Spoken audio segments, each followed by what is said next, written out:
New York, to monitor Trump's deportation efforts with new legal observers. Iran can defeat both U.S.-Israel in war, Hezbollah. Iran seeks Oman-hosted talks with U.S., rules out non-nuclear issues.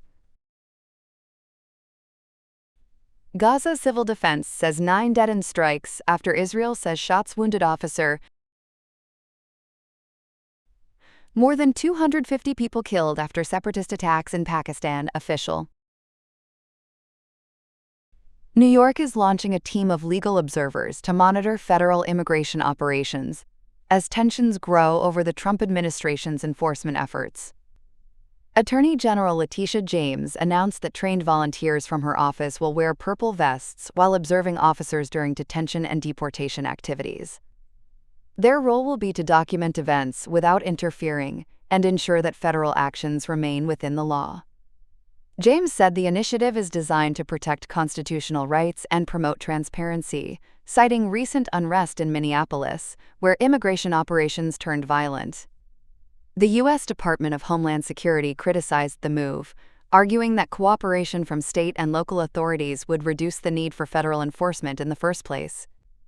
President Donald Trump has defended his aggressive deportation strategy, saying it is necessary to reduce crime, a claim that some crime data disputes. Hezbollah leader Sheikh Naim Qassem has said that Iran could defeat the United States and Israel in the event of a future conflict. Speaking at a religious ceremony in Lebanon, Qassem congratulated Iran on the anniversary of its 1979 revolution and expressed confidence in the country's strength amid ongoing regional tensions. He warned of what he described as American dominance and said the region is facing an existential aggression. Qassem stressed that surrendering rights or territory was not an option, and called defending land and sovereignty a national responsibility. The Hezbollah chief also urged unity among those who oppose foreign pressure, saying the group is prepared to discuss ways to confront threats and protect the country. His remarks come at a time of heightened geopolitical strain in the Middle East, with concerns growing over the possibility of wider confrontation involving Iran, Israel, and the United States. Iran has requested that its upcoming negotiations with the United States be relocated from Turkey to Oman and limited strictly to nuclear issues, according to a regional source. The talks, initially planned for Istanbul, were expected to cover a broader range of topics, including ballistic missiles and Iran's regional activities. However, Tehran is now pushing for a narrower, bilateral discussion focused only on its nuclear program.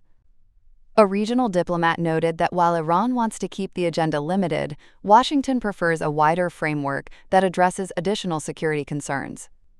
The change adds uncertainty to ongoing diplomatic efforts aimed at easing tensions in the Middle East. Israeli airstrikes in Gaza have killed at least 9 people, including 3 children, according to the territory's civil defense agency. The Israeli military said the strikes were carried out after gunfire wounded one of its officers, calling the incident a violation of the ongoing ceasefire. The attacks hit tents and homes in southern Khan Yunis, as well as areas of Gaza City, leaving more than 30 people injured. Casualty figures could not be independently verified due to restricted media access in the region. The violence comes despite a U.S.-brokered truce that entered its second phase last month. Both Israel and Hamas have repeatedly accused each other of breaking the agreement. More than 250 people have been killed following coordinated separatist attacks in Pakistan's Balochistan province, as security forces continue operations against the militants. Officials say nearly 200 attackers have been killed in counterterrorism efforts, while at least 36 civilians and 22 security personnel also lost their lives during the violence. The assaults targeted banks, prisons, police stations, and military facilities, sparking ongoing clashes in several districts. Authorities say the affected areas have largely been cleared, but forces are still pursuing those responsible. The Baloch Liberation Army, a separatist group designated as a terrorist organization by the United States, has claimed responsibility, saying it carried out gun attacks and suicide bombings against government and security targets.